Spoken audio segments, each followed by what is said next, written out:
I think when you're thinking about targeting surface antigens, again, we've seen from the CD20 monoclonal experience that really combinations with other therapies has resulted in kind of the best benefit to patients.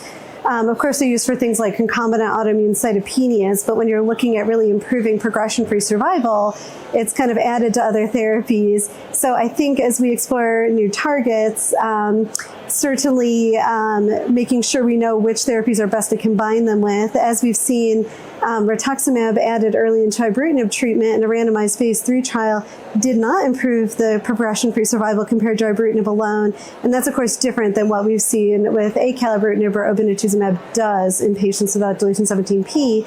So I think you do have to make sure we know what the added benefit of like a surface antigen targeting strategy or monoclonal strategy is.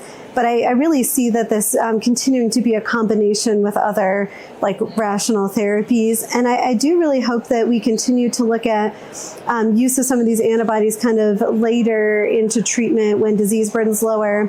Also, there's some talks about how the immune system is also different as disease burden is less. So that might actually be a time when the immune system may more effectively use something like a monoclonal antibody or a bispecific, and we'll just have to see how that plays out. But I think different targets, combinations, and kind of exploring the timing of when to give them, I think will really be a way that we advance the field in terms of targeting surface antigens.